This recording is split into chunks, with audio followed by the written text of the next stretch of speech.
ஸ்ரீ சாயிநாத ஸ்தவனமஞ்சரி. சுக்லாம் பரதரம் விஷ்ணும் சசிவன்னம் சதுர்புஜம் பிரசன்னவதனம் தியாயேத் சர்வ விக்னோபசாந்தயே.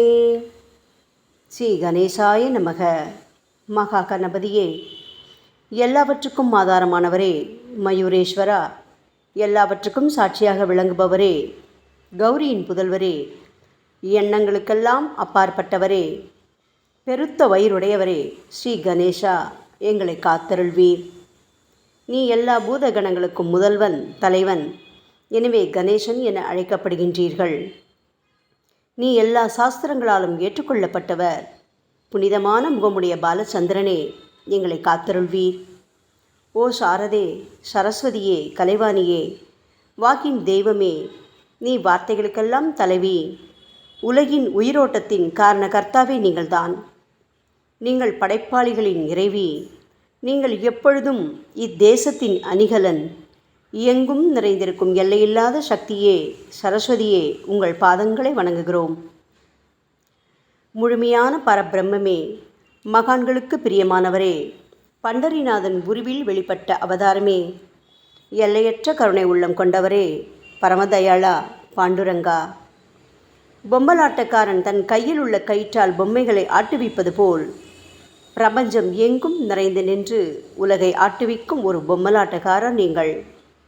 உங்கள் மெய்ப்பொருளை உய்த்துணர அறிவியல் ஏடுகளும் புனித நூல்களும் இன்னமும் முயன்று கொண்டுதான் இருக்கின்றன. மெத்த படித்தவர்களுக்கோ நீங்கள் வெளிப்பட்டதே இல்லை. ஓ சக்கரபாணியே, பாண்டுரங்கா, அத்தகைய அறிவற்றவர்கள் வெறும் வார்த்தை ஜாலங்களிலேதான் சிக்கொண்டவர்கள். மகான்கள் மட்டுமே உங்களை உணர்வார்கள். மற்றவர்கள் குழப்பமடைந்துள்ளார்கள். உங்களுக்கு பக்தியோடு கூடிய சாஷ்டாங்க நமஸ்காரத்தை செய்கிறோம். ஓ 5 முகங்கள் கொண்ட சங்கரனே, மனித மண்டை ஓடுகளான மாலை அணிந்தவரே, நீலகண்டரே, திகம்பரா, ஓம்கார வடிவானவரே, பசுபதியே, எங்களை காத்தருள்வீர். எல்லா நேரங்களிலும் எவருடைய உதடுகள் உங்களுடைய நமச்சிவாய நாமத்தை உச்சரிக்கின்றதோ அவர்களது உலகியல் துன்பங்கள் முழுமையாக நீங்கிவிடும். ஓ ஜடாமுடியை தரித்த சிவனே, உங்கள் நாமத்தின் சக்தி அத்தகையது. உங்களது பாதங்களை வணங்கி நாங்கள் ஸ்ரீ சாயிநாதரின் புகழை கூறும் இந்த துதியை எழுதுகிறோம். இந்த அருட்பணி முழுமையடைய எங்களுக்கு அருள்வாயாக நீலகண்டா, ஆலகால விஷமுண்ட சிவனே. இப்பொழுது அத்ரி மகரிஷியின் புதல்வரான தத்தாத்ரேயர், அவரவர் குலதெய்வங்கள் இந்திரன், துகாராம், ஞானிகள் மற்றும் எல்லா சாய் பக்தர்களையும் பணிகிறோம். ஸ்ரீ ஷீரடி சாய்நாதா, உமக்கு வெற்றி கிட்டட்டும். பாவிகளை கடைத்தேற்றும் கருணையுள்ளவரே, உங்கள் பாதங்களில் எங்களது தலையை வைத்து வேண்டுகிறோம். உமது பாதுகாப்பை எங்களுக்கு அருள்வாய். நீங்கள் முழுமையான பரபிரம்மம், ஆனந்தத்தின் இருப்பிடம். நீங்களே விஷ்ணு. மன்மதனை எரித்த ஊமையொரு வாகனும் நீங்களே. சாயி, நீங்கள் மனித வடிவில் தோன்றிய இறைவன். அறிவு என்னும் ஆகாய சூரியன். நீங்கள் கருணை கடல். நீங்கள் பிறவி பிணிக்கு ஓர் அருமருந்து. நீங்கள் ஏழைகளுக்கும் கீழ்த்தட்டு மக்களுக்கும் விரும்பியதை கொடுக்கும் சிந்தாமணிக்கல். நீங்கள் உங்கள் பக்தர்களை பரிசுத்தப்படுத்தும் தெய்வம். உலக வாழ்க்கை என்னும் சம்சார கடலில் மூழ்குபவர்களை காப்பாற்றும் ஓடம். நீங்கள் அஞ்சுபவர்களின் புகலிடம். சாயி, நீங்கள் இந்த பிரபஞ்சம் தோன்ற முதற்காரணமான பரிசுத்த பேரின்ப பேருணர்வு, அதாவது சைதன்யம். நீங்கள் கருணையே உருவானவர். உங்களது பலவிதமான வெளிப்பாடுகளில் இந்த உலகமும் ஒன்று. நீங்கள் பிறப்பற்றவர். சாவும் உங்களை தொட முடியவில்லை. எங்களது நீண்ட ஆழமான சிந்தனைக்கு பின் வெளிப்பட்ட கருத்தே இது என் குருநாதா. பாபா, பிறப்பு இறப்பு என்பவை அஞ்ஞானத்தால் தோன்றும் வெளிப்பாடே. ஓ மகராஜ், நீங்களோ இறப்பும் பிறப்புமற்ற சுதந்திர பறவை அல்லவா? தண்ணீர் நீரூற்றுக்காக தோன்றினால் அதன் ஆதாரம் அங்கு இருப்பதாக அர்த்தமா? ஏற்கனவே நீர் பூமிக்குள் நிரம்பி இருந்தது. பூமியின் உள்ளே இருந்து ஊற்றாக வெளியே வந்தது, அவ்வளவுதான். மணற்படுகையில் நீர் ஊற்றாக வெளிப்பட்டதும் அது நீரோடை என்று பெயர் பெற்றது. தண்ணீர் இல்லாவிட்டால் அது வெறும் மணற்படுகையே. அந்த மணற்படுகையில் தண்ணீர் ஊற்றாக வந்தாலும் அல்லது வற்றி போனாலும் தண்ணீருக்கு அதனால் ஒன்றும் ஆவதில்லை. ஏனென்றால் தண்ணீர் அந்த மணற்படுகைக்கு எந்தவிதமான முக்கியத்துவமும் கொடுப்பதில்லை. ஆனால் அறியாமையால் மணற்படுகையோ நீர் நிரம்பி இருந்தால் அது பெருமைப்பட்டு கொள்கிறது. ஆகையால் நீர் வற்றிய உடனே அது மிகவும் மனவருத்தம் அடைகிறது. இந்த மனித உடலும் ஒரு விதத்தில் அந்த மணற்படுகை போன்றதே. புனித பேரின்ப நிலையை அந்த நீரூற்றின் தூய தண்ணீருக்கு ஒப்பிடலாம். இம்மாதிரி எண்ணற்ற மணற்படுகைகள், அதாவது மனித உடல்கள் இருந்த போதிலும் அவற்றில் உள்ள நீர், அதாவது பேருணர்வு எனப்படும் சைதன்யம் மட்டும் மாறுபடுவதே இல்லை. கருணையுள்ளம் கொண்டவரே சாய்நாதா, நாங்கள் உங்களை ஆதியும் அந்தமும் இல்லாதவர், பிறப்பற்றவர் என்று கூறுவோம். இந்திரனின் கையில் இருக்கும் வஜ்ராயுதம் நீங்கள். இந்த வஜ்ராயுதம் ததீசி என்ற முனிவரின் முதுகெலும்பை கொண்டு தயாரிக்கப்பட்டது. இதுவரை இந்த பூமியில் எத்தனையோ எண்ணற்ற உயிரினங்கள் தோன்றியுள்ளன, இப்பொழுதும் தோன்றிக் கொண்டுதான் இருக்கின்றன. வரும் காலத்தில் மேலும் எண்ணற்ற உருவங்கள் தோன்றத்தான் போகின்றன. அந்த ஒவ்வொரு தோற்றத்திற்கும் ஒரு தனி உருவமும் பெயரும் கிடைக்கும். இந்த உயிர்கள் ஒவ்வொன்றும் பெயராலும் தோற்றத்தாலும் மட்டுமே இவ்வுலகில் அடையாளம் காட்டப்படுகிறது. ஆகையால் அந்த சுத்த பேருணர்வு நிலையை நீ நான் என்று பிரித்து காட்டுவது சரியல்ல. ஏனென்றால் எது இரண்டாக தோன்ற முடியாதோ அதுவே உண்மையில் பரிசுத்த பேரின்ப பேருணர்வு எனப்படும். அது ஒன்றே அனைவரின் உள்ளும் ஆத்மா என்ற பெயரில் உள்ளது. மேலும் உண்மையை சொல்வதானால் அந்த ஒரே ஒரு சுத்த பேரின்ப பேருணர்வு நிலைதான் உலகம் முழுவதும் வியாபித்திருக்கிறது. அப்படி இருக்கையில் நீ நான் என்ற வேற்றுமைகள் எவ்வாறு இருக்க முடியும்? நீருண்ட மேகத்தில் உள்ள நீரின் தன்மை உலகெங்கிலும் ஒன்றே. ஆனால் அது பூமியை அடைந்ததும் வெவ்வேறு தோற்றங்களை நதி, ஏரி, ஊற்று என ஏற்கின்றன. கோதாவரி மணற்படுகையில் விழும் நீர் கோதாவரி நதி என்றழைக்கப்படும். அதே சமயம் கிணறு ஒன்றில் விழும் நீருக்கு அந்த சிறப்பு தகுதி கிடைப்பதில்லை. கோதாவரி நதி மிகவும் புனிதமானது. சாயி, நீங்கள் அதில் உள்ள தூய நீரை போன்றவர், நாங்களோ குளம், குட்டை, சகதியில் உள்ள நீர் போன்றவர்கள். நம் இருவருக்கும் இடையே உள்ள வித்தியாசம் இதுதான். பாபா, எங்கள் வாழ்வின் குறிக்கோளை அடைவதற்கு நாங்கள் உங்களிடம் வரவேண்டும். கூப்பிய கரங்களுடன் உங்கள் பாதங்களை சரணடைய வேண்டும். ஏனென்றால் நீங்கள் ஒருவரே புனிதத்தின் உறைவிடம் என் குருநாதா. புனிதமடைந்த கோதாவரி நதி மணற்பரப்பில் மழை நீர் பாயத் தொடங்கும் போது அந்த நீர் புனிதத்தன்மையை அடையும். அதை வெறும் தண்ணீராக மட்டும் கருதினால் அந்த தண்ணீர் தான் எல்லா இடங்களிலும் இருக்கிறதே.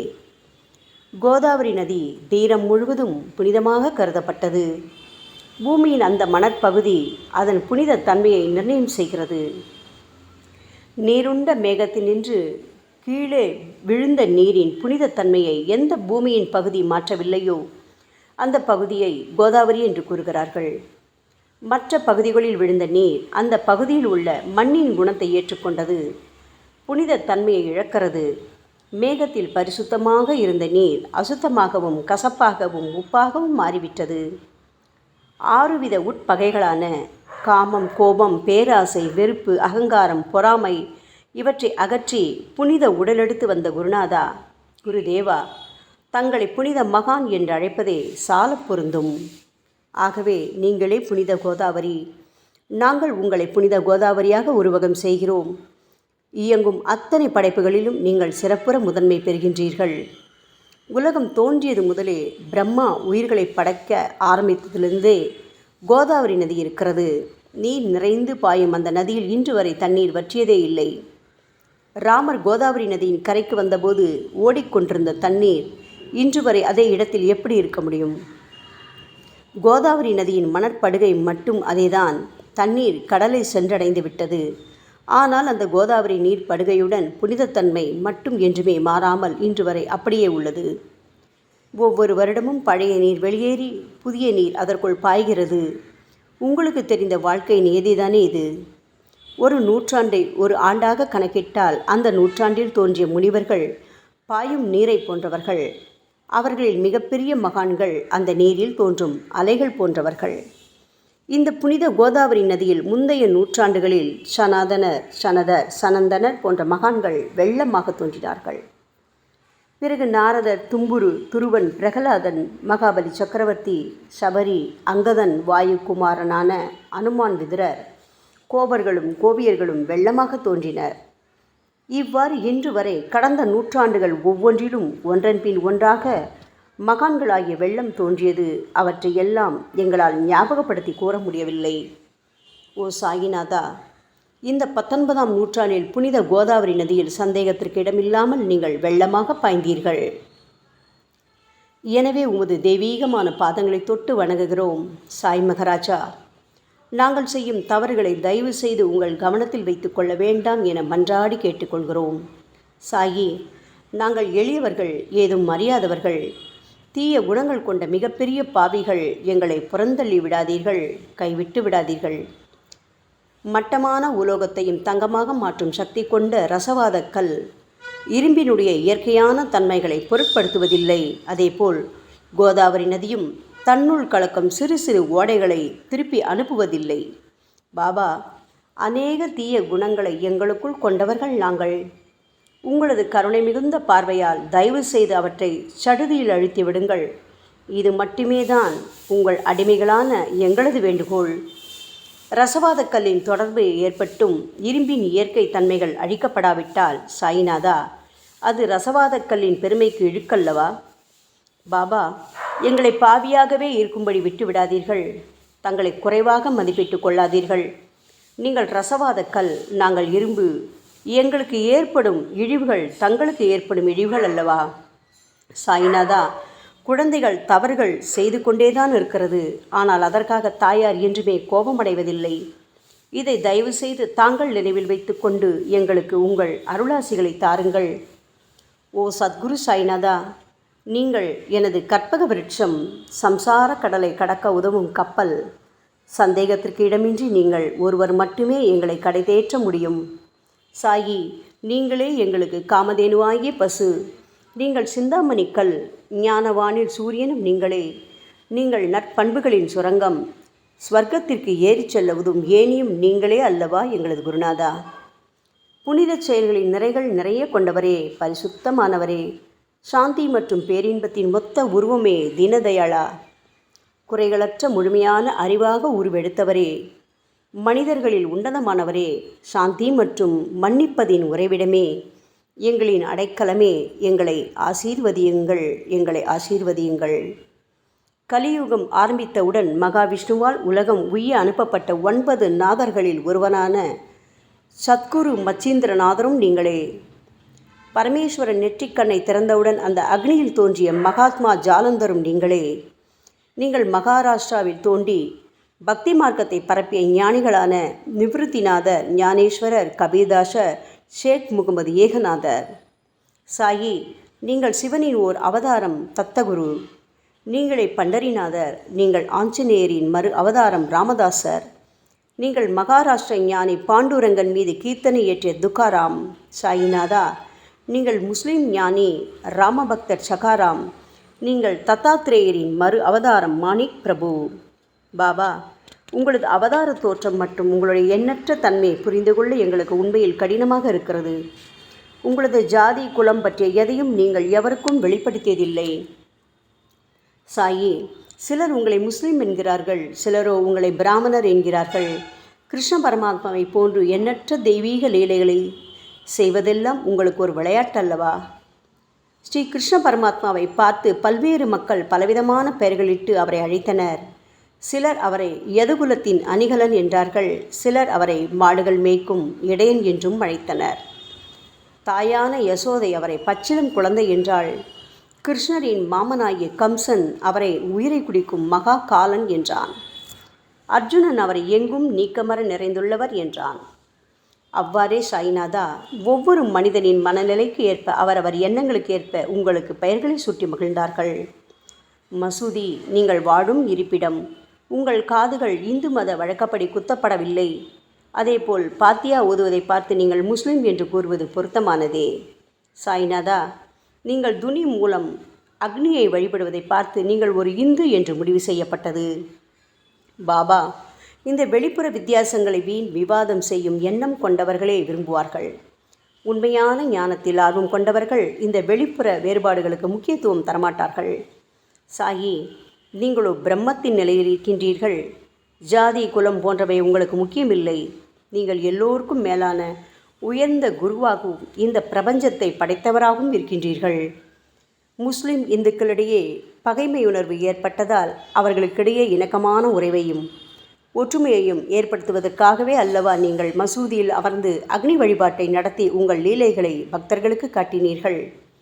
நீங்கள் ஜாதி மதங்களுக்கு அப்பாற்பட்டவர். நீங்கள் பிரம்மமே, நீங்கள்தானே சாயி. உண்மையில் நீங்கள் எங்களது எண்ணங்களுக்கெல்லாம் அப்பாற்பட்டவர்.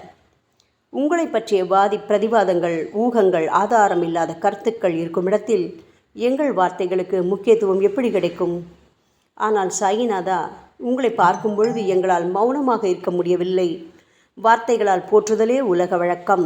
எனவே உங்கள் அருளாசியுடன் சாயிநாதா, வார்த்தைகளால் எப்படியெல்லாம் உங்களை போற்ற முடியுமோ அவ்வண்ணமே போற்றி புகழ்கிறோம். கடவுளின் நிலையை விட மகான்களின் நிலை வேறுபட்டும் மிக உயர்ந்ததாகவும் இருக்கும்.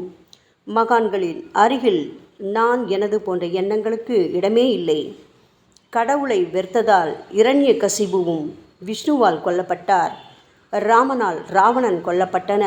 மகான்கள் கைகளால் இத்தகைய துர்சம்பவங்கள் ஏற்பட்டதே இல்லை. அரசன் கோபிச்சந்தன் முனிவர் ஜாலந்தரரை சாணக்குவியலுக்குள் புதைத்தான். ஆனால் அந்த நிலையிலும் அரசரின் இந்த செயலுக்காக அந்த முனிவர் வருத்தப்பட்டதே இல்லை. அரசனின் அந்த செயலுக்கு நேர்மாறாக அந்த அரசனை சம்சார சூழலிலிருந்து விடுவித்து அவனை முக்தியடை செய்தார். மகான்களின் சக்தி இப்படிப்பட்டதே. அவற்றை விவரித்து கூற முடியாது. மகான்கள் சூரியனின் ஒளியை போன்று பிரகாசிக்கக்கூடியது. சந்திரனின் மென்மையான ஒளிக்கதிர்கள் போல் இதயத்திற்கு ஆறுதல் கொடுக்கும் தன்மை கொண்டது. மகான்களின் அருள் கஸ்தூரியின் நறுமணம் போன்றது. அவர்கள் கரும்பு சாற்றினை போல் இனிப்பானது. மகான்கள் நிச்சயமாக நல்லவர்களிடமும் தீயவர்களிடமும் ஒரே விதமாகவே நடந்து கொள்கின்றனர். அதற்கும் மேலாக பாவிகளிடம் அவர்கள் காட்டும் அன்பு அளவிட முடியாதது. கோதாவரி நதியில் அழுக்கடைந்த துணிகளே சுத்தம் செய்யப்பட வேண்டி வருகின்றன. சுத்தமான துணிகள் கோதாவரி நதியினின்று வெகு தூரத்தில் பெட்டியிலேயே தங்கிவிடுகின்றன. பெட்டியில் வைக்கப்பட்டிருந்த அந்த துணியும் ஒரு முறை கோதாவரி நதிக்கரைக்கு துவைப்பதற்காக வந்தது. இந்த உவமையில் பெட்டிதான் வைகுண்டம், நீங்களே கோதாவரி. கோதாவரி நதிக்கரையே நம்பிக்கை. எல்லா உயிரினங்களும் துணிகள். 6 விதமான மன விகாரங்களான காமம், கோபம், கஞ்சத்தனம், மதம், பொறாமை, மோகம் ஆகியவையே அவைகளை பற்றியுள்ள அழுக்கு. சாய்நாதா, தங்கள் பாதார விந்தங்களை வணங்குவதே கோதாவரியில் செய்யப்படும் புனித குளியல். ஓ சமர்த்தரே, எங்களது எல்லா பாவங்களையும் மன அழுக்கங்களையும் போக்கி எங்களை சுத்தப்படுத்துங்கள் குருநாதா. பாபா, எங்கள் சம்சார வாழ்க்கையில் உழலும் மக்களாகி நாங்கள் மேலும் மேலும் பாவம் செய்கின்றவர்களாக இருக்கிறோம். எனவேதான் உங்களை போன்ற மகான்களின் தரிசனம் பெறுவதற்கு நாங்கள் தகுதியுடையவர்களாகிறோம். கோதாவரி நதியில் தண்ணீர் நிரம்பியுள்ளது. படித்துறையில் துவைப்பதற்காக துணிகள் வருகின்றன. அவை துவைக்கப்பட்டு சுத்தப்படுத்தப்படாவிட்டால் அது கோதாவரி நதிக்கல்லவா இழுக்கை தேடித்தரும். என் குருநாதா, நீங்கள் அடர்ந்த இலைகளுடன் கூடிய நிழலையும் குளிர்ச்சியையும் தரும் மரம். உண்மையில் நாங்கள் எல்லாம் வழிப்போக்கர்கள். எங்களை 3 வித துக்கங்கள், அதாவது இயற்கை இடர்பாடுகளால் வரும் துன்பங்கள், எங்களது உடலுக்கு வரும் நோய் நொடிகள், அஞ்ஞானத்தால் நிரம்பிவிடும் பாவமூட்டை எனப்படும் வெயில் கடுமையாக சுட்டெரிக்கின்றன. கருணாமூர்த்தியே, சாயி, அந்த சுட்டெரிக்கும் 3 வித தாபங்களின் வெப்பத்திலிருந்து தயவு செய்து எங்களை காப்பாற்றும். தங்களது கருணை என்னும் குளிர்ந்த நிழல் இந்த சம்சாரம் என்னும் வாழ்க்கை கடலை கடக்க உதவும் தன்மை கொண்டது. பாபா, மரத்தின் அடியில் அமர்ந்தும் ஒருவன் சூரியனின் சுட்டெரிக்கும் வெப்பத்தை உணர்ந்தால் அது அந்த மரத்தை நிழல் தரும் மரம் என்று கூற முடியுமா என் குருநாதா? சாயி, உங்கள் அருளின்றி இந்த உலகில் நல்லது என்பது ஏற்படுவதில்லை. எனவேதான் தர்மத்தை நிலை நிறுத்துவதற்காக அந்த பரந்தாமனே அர்ஜுனனுக்கு நண்பனாக, வழிகாட்டியாக மற்றும் ஆன்மீகவாதியாக மாறினார். சுக்ரீவனின் அன்பினால் தானே விபீடனன் அரசன் ராமனின் நட்பை பெற்றான். சொல்லப்போனால் ஸ்ரீஹரியும் மகான்கள் மூலமாகத்தான் பெருமை பெற்றார். பிரம்மம் என்பது உருவமற்றது. எனவேதான் வேதங்களால் அதை வர்ணித்து கூற முடியவில்லை. ஆனால் பூமியில் அதை மனித உருவில் தோன்ற வைத்து மகான்கள் அதன் உருவமற்ற தன்மையை மாற்றினர். தாமாஜி என்ற பக்தனுக்காக பகவான் பாண்டுரங்கனை ஒரு தாழ்த்தப்பட்ட குலத்தில் பிறந்தார். சோகமேளா என்ற பக்தருக்காக உலகை காக்கும் தெய்வமே இறந்த எருமைகளின் உயிரற்ற உடல்களை எடுத்தார். மகாராஷ்டிர ஞானி மகான் ஏக்நாத் என்ற பக்தனின் பெருமையை உணர்ந்த பரம்பொருள் பாண்டுரங்கனின் மாறுவிடத்தில் வந்து தண்ணீர் சுமந்து உழைத்தார். உண்மையில் மகான்கள் எல்லாவற்றையும் தாங்கும் சக்தியும் சச்சிதானந்த பிரபுவாகிய இறைவனின் எஜமானர்களே. பாபா, இதற்கு மேல் நாங்கள் சொல்வதற்கு எதுவும் இல்லை. நீங்களே எங்களின் தாயும் தந்தையும். ஷீரடி கிராமத்தில் வசிக்கும் என் சத்குரு சாய்நாதா. சாயி, உங்கள் லீலைகளை எவர் ஒருவராலும் உண்மையிலேயே முழுமையாக புரிந்து கொள்ள முடியாது என்கின்ற பொழுது சாதாரண மனிதனாகிய நான் எவ்வாறு அவற்றை விளக்க முடியும் கூறுங்கள். எல்லா உயிரினங்களையும் காப்பாற்ற நீங்கள் ஷீரடிக்கு வந்திருக்கின்றீர்கள். மண் அகல் விளக்குகளில் வெறும் தண்ணீரை ஊற்றி அவற்றை எரிய வைத்தீர்கள். மிக குறுகிய மரப்பலகையை தொங்கும் ஊஞ்சல் படுக்கையாக்கி உங்கள் யோக சக்தியை உங்கள் பக்தர்களான எங்களுக்கு காட்டினீர்கள். அநேக பெண்களின் மலட்டுத்தன்மையை முழுவதுமாக நீக்கி குழந்தை பாக்கியத்தை பெறச் செய்தீர்கள். உதியின் மூலம் தீர்க்க முடியாத வியாதிகளையும் குணப்படுத்தி பரிபூர்ண சுகம் கொடுத்தீர்கள்.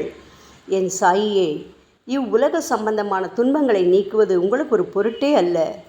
யானை ஒன்று எறும்பை சுமையாக கருதுமா? குருராயா, இப்பொழுது உங்களது பாதங்களை சரணடைந்து விட்டோம். எங்களை திருப்பி அனுப்பி புறந்தள்ளி விடாதீர்கள். எங்களின் மகாராஜ், நீங்கள் அரசர்களுக்கெல்லாம் அரசன். நீங்கள் குபேரனை விட செல்வம் அடைந்தவர். நிச்சயமாக தன்னிகரற்ற வைத்தியர். உங்களை விட மேலானவர் இந்த உலகில் நிச்சயமாக எவரும் இல்லை சாயி. மற்ற கடவுள்களை வணங்குவதற்கு தனித்தனியாக பூஜை பொருட்களும் வழிபாட்டு முறைகளும் உள்ளன. ஆனால் உங்களை வணங்குவதற்கு தகுதியான பொருட்களே இந்த உலகில் இல்லை என் குருநாதா. சூரியனின் ராஜ்யத்தில் தீபாவளி பண்டிகையை கொண்டாடுவதென்றால் எவ்விதமான பொருட்களை கொண்டு அதை கொண்டாடுவோம்? சமுத்திரத்தின் தாகத்தை தணிப்பதற்கு பூமியில் போதுமான தண்ணீர் கிடைக்காது. நெருப்பை சூடாக்குவதற்கு எங்கிருந்து அக்னியை கொண்டு வருவது? ஓ ஸ்ரீ சமர்த்த குருடாயா, பூஜை செய்ய உதவும் பொருட்கள் யாவற்றிலும் இருப்பது உன் ஆத்மாவே. ஆரம்பம் முதலே அவை உன் ஒரு பகுதியே அல்லவா? மேலே கூறப்பட்டவையெல்லாம் தத்வார்த்த ரீதியில் கூறப்பட்டவையே. அனுபவங்களின்றி கூறப்படும் வார்த்தை ஜாலங்கள் வீணே. சம்பிரதாய சடங்குகளின்படி உங்களுக்கு பூஜை செய்ய வேண்டுமென்றால் அதனை செய்வதற்கு தேவையான பூஜை சாமான்கள் எங்களிடத்தில் இல்லையே என் குருநாதா. கருணாமூர்த்தியே, எங்களின் கற்பனை திறனின் அடிப்படையில் உங்களுக்கு வழிபாடு செய்கிறோம். தயவு செய்து அந்த வழிபாட்டை இந்த அடிமைகளிடமிருந்து ஏற்றுக்கொள்ளுங்கள். சாயி, இப்பொழுது எங்களது அன்பு மிகுந்த கண்ணீரால் உங்கள் பாதங்களை கழுவுகிறோம். உண்மையான பக்தி என்னும் சந்தனத்தை அரைத்து சாந்தாக்கி உமக்கு இடுகிறோம். அழகிய வார்த்தைகளால் எழுதப்பட்ட இந்த துதியையை உமக்கு மாலையாக அணிவிக்கின்றோம். எங்களது கெட்ட குணங்களை தூபமாக்கி உமக்கு முன் எரிய விடுகிறோம். உமக்கு முன் எரியும் போது எந்தவிதமான தீய வாசனையும் எழுவதில்லை.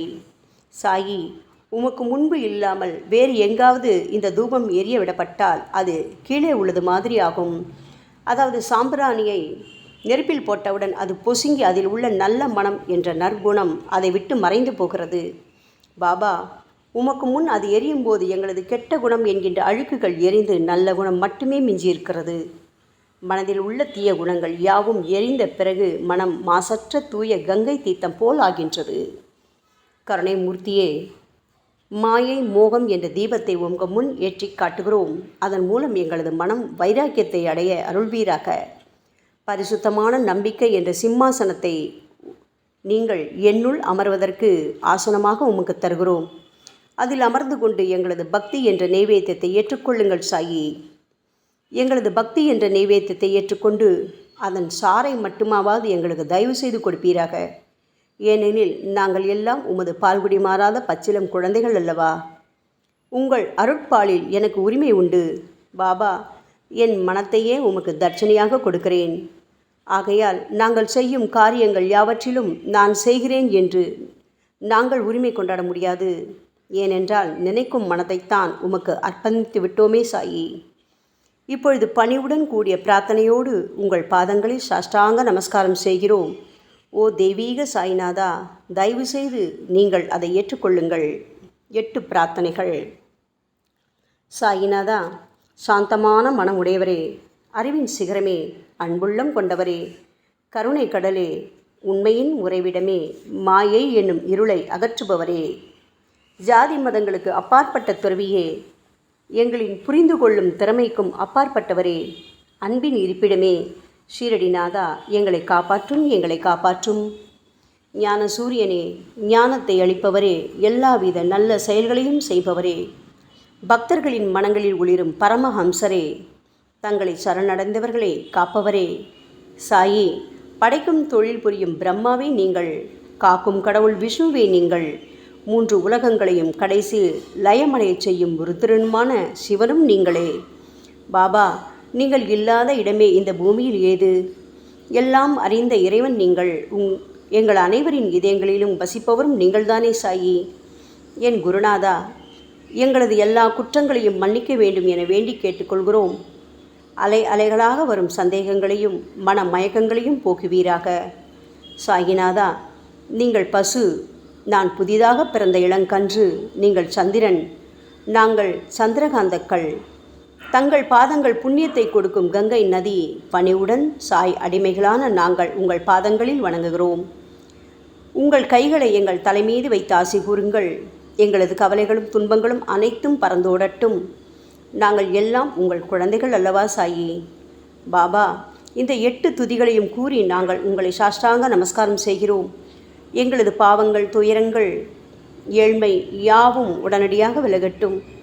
சாயிநாதா, நாங்கள் உங்களது பாத கமலங்களையே எங்களது உயிர் மூச்சாக கொண்ட உங்களது அன்பு குழந்தைகள். தயவு செய்து எங்கள் மீது கடுமை காட்டாதீர்கள். நீங்கள் தூய சந்தனம், நாங்களோ முள்ளடர்ந்த புதர். நீங்கள் புனிதமான கோதாவரி, நாங்களோ பெரும் பாவிகள். ஓ குருநாதா, உங்கள் தரிசனம் கிடைத்த பிறகும் எங்களிடம் உள்ள கெட்ட குணங்கள் என்ற அழுக்கு எங்கள் மனதிலேயே தங்கி இருக்குமானால் உங்களை சந்தனம் எப்படி என்று கூறுவார்கள்? கஸ்தூரியின் அருகாமையினால்தான் மண்ணும் மலரின் தொடர்பினால்தான் நாரும் மனம் பெறுகிறது. மகான்களும் அப்படிப்பட்டவர்களே. அவர்களுடன் தொடர்புடைய எந்த பொருளும் மிகவும் உயர்வாக மதிக்கப்படுகிறது. சிவபெருமானின் விபூதி, நந்தி ஆகியவற்றை ஏற்றுக்கொண்டதால் 8 திக்குகளிலும் அந்த பொருட்கள் புகழ் பெறுகின்றன. இடையர்களை மகிழ்விப்பதற்காக யமுனை நதிக்கரையில் உள்ள பிருந்தாவனத்தில் உலகிற்கெல்லாம் இறைவனான கிருஷ்ண பரமாத்மா ஊரியடி என்ற விளையாட்டை விளையாடினான். அனைவராலும் அது ஏற்றுக்கொள்ளப்பட்டது. ஆகவே நாங்கள் பாவிகளான போதிலும் உங்கள் சேவையில் ஈடுபட்டுள்ளோம். ஓ குருநாதரே, எங்களது நிலைமையை பற்றி மனதில் தயவு செய்து எண்ணிப்பாரும். ஓ சாயிநாதா கருணாமூர்த்தியே, இந்த லௌகீக உலகிலோ அல்லது ஆன்மீக வழியிலோ எந்த விஷயங்களெல்லாம் எங்களுக்கு சந்தோஷத்தை கொடுக்கும் என எங்களது மனம் சந்தேகமில்லாமல் நம்புகின்றதோ அவற்றையெல்லாம் நீங்கள் எங்களுக்கு அளித்தருள வேண்டும் சாயி. உங்களது கருணையால் இந்த மாதிரி செய்துவிடுங்கள் சாயி. எங்களது மனத்தை அடக்கி விடுங்கள். சமுத்திரங்கள் எல்லாம் தித்திப்பாக மாறினால் பிறகு அவை உப்பு கரிக்குமே என்ற பயம் தோன்றாதே. பாபா, சமுத்திரத்தை தித்திப்பாக்கும் சக்தி உங்களுக்கு உண்டு. ஆகையால் தான் எங்களது இந்த வேண்டுகோள். தயவு செய்து இந்த வேண்டுகோளை நிறைவேற்றுங்கள் சாயி. எங்களிடம் என்னென்ன குறைகள் உண்டோ அவை அனைத்தும் உங்களுடையதே. ஆத்ம ஞானம் பெற்றவர்களில் முதலிடத்தில் உள்ள உங்களிடம் குறை என்பதை பொருந்தாதே. சரணாகத வச்சலா, இப்பொழுது இதற்கு மேலும் நான் ஏன் அதிகம் பேச வேண்டும்? நீங்கள் மட்டும்தானே எங்களது ஒரே அடைக்கலம். தாயின் இடுப்பில் உள்ள குழந்தை இயல்பாகவே பயமற்று இருக்கும் அல்லவா? மகாராஜா, இந்த துதியை எவரவர்களெல்லாம் அன்புடனும் ஆத்மார்த்தமாகவும் படிக்கின்றார்களோ அவர்கள் ஒவ்வொருவரின் ஆசைகளை தயவு செய்து நிறைவேற்றி கொடுங்கள் சாயி. இந்த துதியை படிப்பவர்களின் 3 வித தாபங்களையும், இயற்கையின் இடர்பாடுகளில் வரும் துன்பங்கள், நமது உடலுக்கு வரும் நோய் நொடிகள், அஞ்ஞானத்தால் நிரம்பிவிடும் பாவம் மூட்டை ஓராண்டிற்குள் விலகிவிடும் என்பதே இந்த துதிக்கு உங்களது ஆசையாக என்றென்றும் நிரந்தரமாக இருக்க வேண்டும் பாபா. பாராயண முறை. குளித்து முடித்துவிட்டு மனதில் முழுமையான நம்பிக்கையுடன் தொடர்ந்து இந்த துதியை பாராயணம் செய்ய வேண்டும். அப்படி முடியாவிட்டால் வாராவாரம் வியாழந்தோறும் சத்குருவை வணங்கி அவர் உருவை தியானம் செய்து கொண்டு இந்த துதியை பாராயணம் செய்யுங்கள். இதுவும் கூட முடியாவிட்டால் மாதம் வரும் 2 ஏகாதசி தினங்களில் இந்த துதியை பாராயணம் செய்யுங்கள். இது ஏற்படுத்தும் விளைவுகளை பார்த்து அதிசயப்படுவீர்கள். குருமூர்த்தியான சாய்நாதர் இந்த துதியை பாராயணம் செய்பவர்களுக்கு இவ்வுலகியல் ஆசைகளை முழுமையாக உடனடியாக நிறைவேற்றுவார். இந்த துதியை திரும்ப திரும்ப பாராயணம் செய்வதால் முட்டாள்கள் கூர்மையான புத்தியை அடைவார்கள். யாருடைய வாழ்நாளாவது குறைவானதாக இருப்பேன் இந்த துதியை அவர்கள் படிப்பதால் 100 ஆண்டு காலம் வாழ்வார்கள். இந்த துதியை தொடர்ந்து பாராயணம் செய்து வந்தால் செல்வம் குறைவாக ஏழையாக இருந்தால் செல்வத்தின் அதிபதி குபேரன் அவர்கள் வீட்டிற்கு வந்து தங்கி அவர்களுக்கு ஏவல் புரிவான். இது சத்தியம், இது சத்தியம், இது சத்தியம் என 3 முறை கூறுகிறார். குழந்தை செல்வம் இல்லாதவர்கள் இந்த துதியை தொடர்ந்து படித்து வந்தால் குழந்தை செல்வம் பெறுவர். இந்த துதியை படிப்பவர்களின் வியாதிகள் எல்லா பக்கங்களிலும் பறந்தோடிவிடும். வியாதி நின்று குணம் கிடைக்கும். இந்த துதியை திரும்ப படித்தால் பயம் மற்றும் கவலை மறைந்து போகும். மதிப்பும் மரியாதையும் கிடைக்கும். அழிவற்ற பிரம்மத்தை உணர்வார்கள். பிரம்ம ஞானம் கிட்டும். அறிவுடையோரே, இந்த துதியின் மீது உங்கள் இதயங்களில் முழுமையான நம்பிக்கை வையுங்கள். சந்தேகங்கள், நம்பிக்கையின்மை, தவறான எண்ணங்கள் ஆகியவற்றுக்கு கொஞ்சம் கூட மனத்தில் இடம் கொடுக்காதீர்கள். ஷீரடிக்கு புனித பயணம் மேற்கொள்ளுங்கள். பாபாவின் தாமரை பாதங்களை மனதில் இருத்துங்கள். அவர் அனாதைகளின் உறவினர், பக்தர்களின் விருப்பங்களை நிறைவேற்றும் கற்பகத்தரு, கேட்டதை கொடுக்கும் கலியுக தெய்வம்.